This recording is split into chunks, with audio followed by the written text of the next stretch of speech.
I'm 24 years old and always thought my family was pretty normal. I mean, they weren't super affectionate or anything, but they weren't cruel either. They always made sure we had what we needed, celebrated birthdays, and did the whole we're a good family routine when other people were around. Nothing that screamed dysfunctional. I have an older brother, Blake, who is 28. If you had asked me a year ago, I would have said we were treated fairly, not exactly the same, but nothing weird. But now, I realize my parents had me convinced of a lie. Growing up, I noticed little things that felt off. Nothing huge, just small moments that made me wonder if I was imagining things. When Blake and I got into arguments, they'd always make me apologize first, even if we were both wrong or if he had started it. If I tried to argue my side, they'd tell me I was being difficult, dramatic, or too sensitive. When Blake got in trouble at school, my parents defended him, saying the teachers were being unfair or that he was just stressed out. When I got in trouble, I got lectures about how I needed to make better choices. When Blake forgot things, my parents dropped everything to help. When I forgot something, they'd sigh and remind me that I needed to be responsible. It was like that my whole life. Little things I brushed off because, well, what else was I supposed to do? When you grow up a certain way, you don't question it, you think that's just how life is. Blake was into sports, and my parents were obsessed with his games. Every weekend they were there, cheering, yelling at referees, fully invested. I was in choir, and they never came to a single performance, not even once. When I asked why, they always had some excuse, but somehow they were never too tired for Blake's football games. I stopped asking after a while. It didn't feel worth it. And Blake never saw me as a real person, just an annoyance. If I got even a little attention, he'd roll his eyes or make some snide comment. When I won a small choir competition, he scoffed. Too bad nobody cares about choir. If I got a better grade than him, he'd break my pencils or mutter that I got lucky. He resented me for existing, like I was taking up space that should have been his. And my parents? They never stopped him. They just let it happen, like it was normal. Even in conversations with family and friends, they adored talking about Blake, how talented he was, how smart, how he had a bright future ahead of him. When they talked about me, it was never about me. It was about how I supported Blake, how I was such a good sister, how I was always there for him. It was like my entire identity in their eyes was being his shadow. I told myself it didn't matter. I convinced myself it wasn't that bad, that some families just have favorites, and that it didn't mean they didn't love me. I thought I was just being overly sensitive. I wish I had trusted myself more. Everything changed a year ago. Blake got diagnosed with kidney disease. My parents were devastated, and I was shocked too. He went through treatments, medications, all of it, but his condition kept getting worse. Eventually, the doctors told them he needed a transplant, and the second they heard the word transplant, their eyes were on me. I remember sitting in the hospital room when the doctor mentioned it. My mom immediately turned to me and said, "Wouldn't it be amazing if you were a match?" She was already smiling, already acting like this was happening, like I was about to save the day, just like I always had. My dad nodded like it was the most natural thing in the world. Blake barely even looked up from his phone. I remember feeling so weird about it. I wasn't against helping. I mean, of course, I didn't want my brother to die. But something about how quickly they decided this was my responsibility made my stomach turn. It wasn't even a discussion. They didn't ask if I was okay with it. They didn't ask how I felt. It was expected. I went along with the testing because I didn't want to start a fight, and honestly, I kind of hoped I wouldn't be a match. I told myself that if I wasn't, then at least I wouldn't have to deal with the fallout. But of course, life doesn't work like that. I was a match, and the moment those results came in, it was like I had already agreed to the surgery. My mom cried tears of joy. My dad patted my back and said, "We knew you wouldn't let us down." Blake didn't even say anything at first. He just nodded like, "Yeah, that's what's supposed to happen." I felt sick. I tried to bring it up casually, just mentioned that this was a really big decision, that I wanted to take time to think about it, that I wasn't sure yet. My mom immediately shut it down. "Mia, this is your brother. You don't think twice about family." It wasn't a question, it was a command. My dad scoffed, shaking his head like I had said the dumbest thing imaginable. "What do you mean you're not sure? What kind of person hesitates when their own blood needs them?" That's when I started realizing just how trapped I was. I started doing my own research, looking up what kidney donation actually meant. I knew it was major surgery, but I didn't realize how much risk was involved, especially for me. I had some underlying health issues that made surgery more complicated. My doctor explained that my recovery wouldn't be like most donors. I wouldn't just bounce back in a few weeks, I could be out for months, and even after that, my body would never be the same. I'd be more prone to kidney disease myself. My risk for long-term complications was higher, and if, God forbid, something happened to my remaining kidney in the future, I'd be screwed. Then there was the financial part. I have student loans and a job that doesn't offer paid medical leave. If I did this, I wouldn't just be losing my kidney. I'd be losing my income, my stability, my ability to take care of myself. I could end up drowning in debt, all because my parents expected me to do this without question. And when I started thinking about all this, I realized something even worse. Not once had my parents or Blake ever asked how I felt about this. They didn't ask if I was scared or if I was okay. They didn't sit me down and say, "Mia, this is your choice, and we support you no matter what." Because it wasn't a choice to them, it was a duty. I wasn't their daughter, I was their solution. I kept hoping I was wrong, that if I sat them down and explained all this, they'd understand, that they'd realize what they were asking wasn't fair, that they'd actually see me for the first time. So that's what I did. I sat them down, took a deep breath, and told them, "I don't think I can do this." The second those words left my mouth, the entire room went silent. My mom's face froze, like her brain refused to process what I had said. My dad blinked at me, confused, like I had suddenly started speaking a foreign language. And Blake, he just exhaled sharply, shook his head, and muttered, "Of course, typical." I don't know why I thought they'd actually listen. I don't know why I thought my feelings would matter to them for once. "What do you mean you don't think you can do this?" My mom's voice was sharp, like she was challenging me, not asking, like I had just made an absurd claim. I said, I've been talking to my doctor, and it's not a simple surgery for me. There are a lot of risks, and my recovery could take months. I'd have to take time off work, and My dad cut me off with a scoff. "So what? People donate kidneys all the time, they're fine." I tried to keep my voice steady. "Not everyone, and not me. My doctor said my situation is different. It's not just a few weeks of recovery, it's months. And financially, Oh, don't even start with that," my mom snapped, standing up so fast her chair scraped against the floor. "This is about your brother's life, Mia. How can you even think about money right now?" "Because it's my life too," I wanted to scream. "Because I'm the one who would have to live with the consequences. Because I wasn't even given the chance to decide this for myself before you all made up your minds." But I didn't say any of that. I could already feel it. The shift, the way their faces hardened the moment they realized I wasn't just hesitating. I was actually considering saying no. And just like that, I wasn't their daughter anymore. I was the problem. Blake rolled his eyes. Unbelievable. I turned to him. "Blake, this isn't personal. You're making it personal," he shot back, standing up too. "You're choosing to let me die. That's not what I'm doing. I need time to think." "What is there to think about?" My dad's voice was cold. "This is your brother, Mia. He'd do it for you." I actually laughed, a short, bitter laugh, because that was the biggest lie I had ever heard. "Would he?" I asked, looking directly at Blake.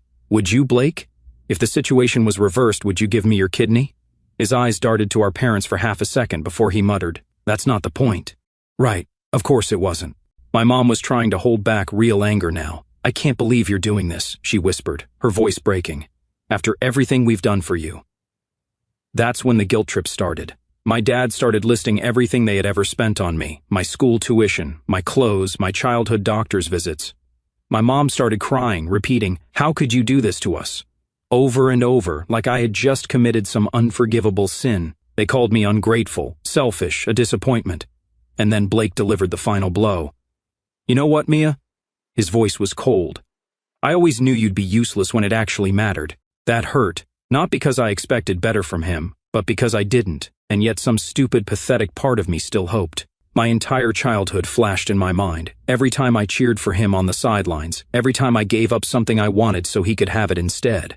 I always put him first because it was just expected of me. And now, the second I needed to put myself first, the second I dared to consider my own well-being, I was nothing to him. I felt something inside me crack. I just told them, I don't want to talk about it anymore, and was about to leave. It should have ended there, but my mom wasn't done. She gripped my arm as I was walking toward the door. She pressed so hard it hurt, her nails digging into my skin, her face twisted with something I had never seen before. "You are his sister," she hissed. "You were born to help him." I froze. I don't know what showed on my face, but the second those words left her mouth, she let go, like she had just realized she had said too much. "What?" I asked. She stepped back, wiping at her face, avoiding my eyes. My dad was suddenly too still. Even Blake shifted uncomfortably. Something in my stomach turned. "What do you mean I was born to help him?" No one answered. The silence was loud. I looked at my dad. Nothing. I looked at Blake. He wouldn't even look at me. Then my mom muttered, "You're being dramatic," and turned away. But I wasn't stupid, and I wasn't imagining things. I knew something was wrong, but I didn't know how bad it was. I don't even remember leaving the house. I must have grabbed my bag, my keys, something, because suddenly I was in my car, driving without knowing where I was going. I felt like I was about to throw up, my heart pounding, so I pulled over at a gas station, only thinking about one thing. What did she mean? Why had she said that like it was fact? And why had my dad and Blake reacted like it was something I shouldn't have heard? I thought of going to my Aunt Melissa's house, barely holding myself together the whole way there. By the time I walked through her front door, I must have looked like a complete wreck because she didn't even ask questions. She just hugged me and told me to stay as long as I needed. I didn't sleep that night. By the time morning came, I felt like I was running on nothing but nerves. I sat at Aunt Melissa's kitchen table and told her everything, every word, every look, every second of that horrible conversation. I expected her to tell me I was overthinking it, that my parents were just emotional, saying things they didn't mean, that I was letting my imagination run wild. But she didn't. Instead, she sighed, rubbed her temples like she was bracing herself, and said, "Mia, there's something I need to tell you." I felt my stomach tighten, waiting for her to continue, but she hesitated, like she was debating whether or not to say the words out loud. I knew it was bad. Finally, she exhaled and looked at me. "Your parents didn't have you because they wanted another child. They had you because Blake needed a bone marrow donor." I stared at her, waiting for her to say it was a bad joke, that she was mistaken, that she misunderstood something, but she didn't. When he was 4, he got sick. They were desperate to save him, and they couldn't find a match, so they made one. I heard the words, understood them, but it was like my brain refused to process them. My parents had planned me, not because they wanted me, but because they needed me. I wasn't born out of love or even an accident. I was born out of necessity. My whole life flashed through my mind, and suddenly everything made sense. Every moment that had ever made me feel like I was on the outside looking in, the way my achievements were never celebrated, the way my presence was never the priority, the way my parents always made it clear, subtly in the small things, that Blake came first. It wasn't because they just happened to favor him. It was because he was the reason I existed in the first place. They never told me, Aunt Melissa nodded, her expression filled with something I couldn't quite place. They were never going to. They raised you to believe this was just normal. They didn't think you ever needed to know. I couldn't speak. I had spent my entire life trying to earn their love, believing that if I did enough, then maybe I would finally matter to them the way Blake did. But I never stood a chance. I was never supposed to be anything more than a body they could use if Blake needed it. I don't remember much of what Aunt Melissa said after that, just that she kept apologizing for not telling me sooner, like it was her fault. It wasn't. She hadn't been the one who lied to me my entire life. The next few days blurred together. I didn't go home. I ignored my parents' calls, their texts, and the messages they left on my voicemail. I needed to figure out how to exist now that I knew the truth. My parents acted like everything was fine, like we hadn't just had the worst fight of our lives. My mom's messages were strangely gentle, almost too understanding, like she was talking to a child having a tantrum. She told me she knew I was just overwhelmed, and that she believed I'd come to the right decision once I had time to think. My dad's texts were brief but just as unsettling. "We're ready to talk again when you are. Family sticks together. You know what's expected." Blake, of course, stayed silent. He didn't need to say anything. In his mind, there was no decision to make. A week passed, and when they realized I wasn't responding, the tone flipped. My mom's messages turned, her disappointment practically dripping from every word. My dad stopped pretending to be reasonable. "You're making him suffer for nothing. This is the kind of thing you regret for the rest of your life." The kindness was gone now. They were just waiting for me to crack. I blocked them. I don't know why I expected them to stop. Blocking them gave me a few days of silence, but it was the kind that felt too quiet, like the moment before a storm. I kept checking over my shoulder, expecting something, but I didn't know what. My aunt told me I was doing the right thing, that I needed to focus on myself, but I could see the way she watched me, like she was waiting for me to break. Maybe she thought I would cave, that I would suddenly snap out of whatever stubborn streak I was on and go back to being the daughter my parents expected. And honestly, a small, horrible part of me wondered if she was right. Because for as much as I hated them, for as much as I had every reason to walk away, it still felt unnatural to not care. It felt like I was betraying some invisible contract that had been forced on me since birth. Then, on a random Tuesday night, the storm hit. I got pulled over on my way to work. I wasn't speeding, my registration was up to date, I wasn't on my phone. There was no reason for me to be pulled over, but when the officer walked up to my window, he wasn't looking for a traffic violation. "Ma'am, we received an anonymous tip regarding illegal substances in your vehicle. I'm going to have to ask you to step out of the car." My entire body went cold. "What?" I managed to say. "Step out of the car, please."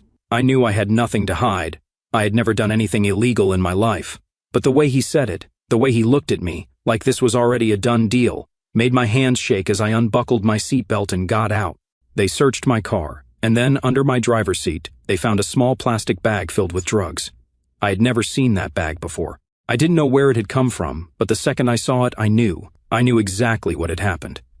I barely heard the officer say they needed to bring me in for questioning. I was too busy trying to piece together how they had done it. It had to have been my parents, but I wasn't sure. They took me to the station, but I wasn't under arrest yet. I kept telling them the same thing over and over. It's not mine. I've never seen it before. I'm sure someone set me up. And then, after what felt like an eternity, the officer sighed and said, "There are security cameras in that parking lot, right?" I almost collapsed from relief. It took time to review the footage, and every second that passed, I could feel my whole life dangling on the edge of a cliff.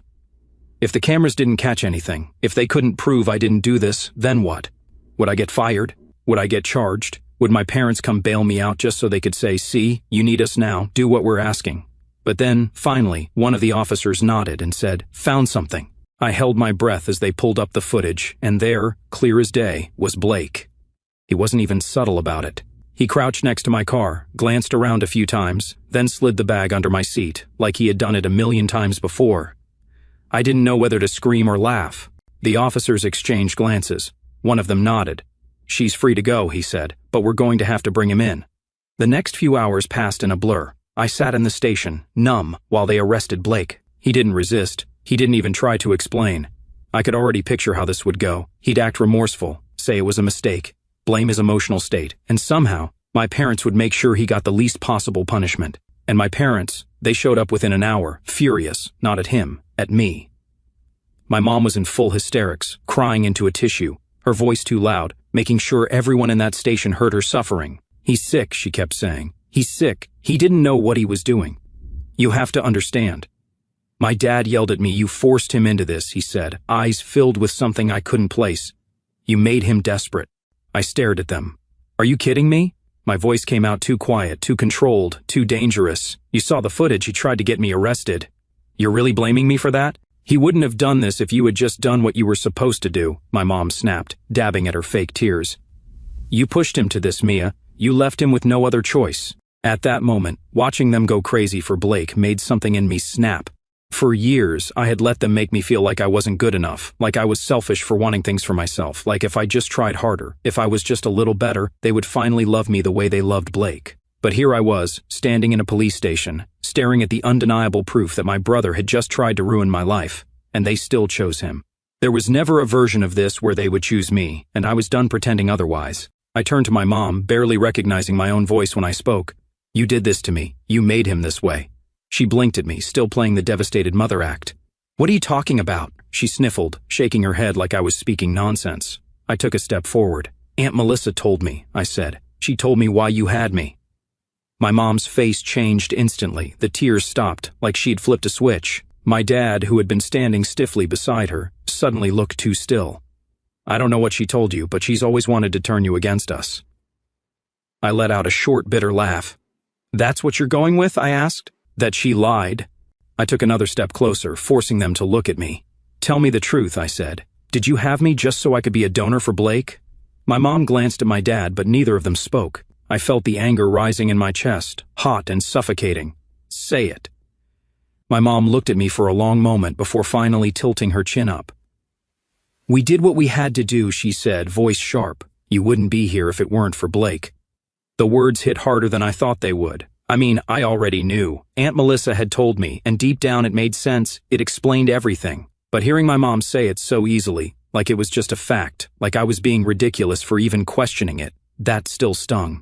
I had spent my entire life trying to make sense of why I always felt like I was there but not really part of them. And now I had my answer. I looked at my dad, half expecting him to at least try to soften the blow, maybe say something like, "That's not how it was," or, "You're misunderstanding." But he didn't. No hesitation, no guilt, just a simple, flat, "We saved his life." That was the priority.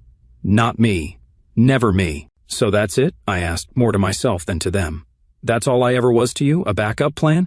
My mom didn't even look fazed. If anything, she looked annoyed, like she was tired of the conversation and just wanted to move past it. "We raised you. We gave you everything you needed. You had a home, food, and education. And now, when it's your turn to step up for this family, you're turning your back on us." That was actually funny. Oh, so now I'm part of the family? I shook my head. You didn't want me. You just needed me. One of the officers cleared his throat, reminding us all where we were. If you're done, we have charges to process. My mom turned to them so fast it was like she forgot I was even there. You don't understand, my son. He was just desperate. He wasn't thinking clearly. I glanced at the officer. He didn't even blink.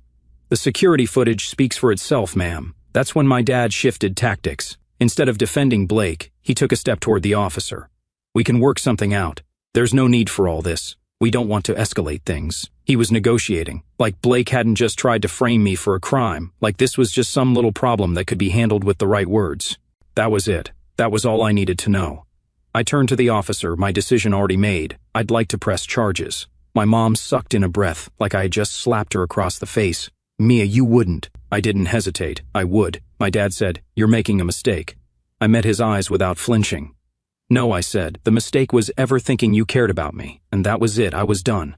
It's been over a year since I walked out of that police station, and every day since, I've been learning what it means to live without them.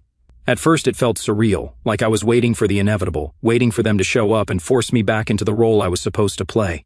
But the longer I stayed away, the more I realized something terrifying. They were never going to change. They had always been like this. I was just finally seeing it for what it was. Blake stayed in prison. My parents did everything they could to get him out, but money only stretches so far when you've already mortgaged your house to the limit trying to save your golden child. I thought, once they saw how serious this was, they'd stop, that they'd take a step back and finally leave me alone. But they didn't. Instead, they started a GoFundMe. I wish I was joking. My mom made this entire sob story about how I had abandoned them, and how Blake was wrongfully accused. She painted herself as the heartbroken mother of a sick child, struggling to keep the family together while her selfish daughter ruined everything. And of course, people ate it up. Distant relatives, family, friends, even complete strangers donating, leaving comments about how awful I was, how family should come first. I might have just let them dig their own graves and moved on with my life, but then one night, as I sat at my Aunt Melissa's kitchen table, she sighed and looked at me, like she had an idea she wasn't sure I'd go for. "We should talk to your old doctor." I frowned. "What doctor?" "The one they took you to when you were a kid. The family doctor. He might have records, proof." I didn't need proof. I already knew what they had done. But if there were documents, something undeniable that exposed them, maybe I could stop them from pulling this kind of thing ever again. So we tracked him down. Dr. Evans had retired years ago, but when we explained why we wanted to talk to him, he agreed to meet. I wasn't expecting much, maybe a few confirming details, maybe just reassurance that I wasn't crazy. But what he told me was worse than anything I had ever imagined. I wasn't their second child, I was their fourth attempt. They had conceived 3 babies before me, 3 pregnancies, 3 terminations. The moment genetic testing showed the fetus wasn't a perfect match for Blake. They weren't trying for a second child, they were trying to build one. I felt sick. My entire life, I had believed, hoped, that maybe, deep down, there was love there. That maybe if I had just been enough, if I had done more, tried harder, they would have loved me like they loved him. But I never even stood a chance. I wasn't born because they wanted me. I was born because I was the first successful one. Melissa held my hand as I sat there trying to breathe, while Dr. Evans handed me old records, medical documents, things my parents probably thought I'd never see. I took them, and I made a decision. I sent everything to the authorities. Once the investigation started, it spiraled fast. The fertility doctor they worked with lost his license immediately. Turns out my parents weren't even the only ones who had done this. There were other families, other donor babies created under the same circumstances.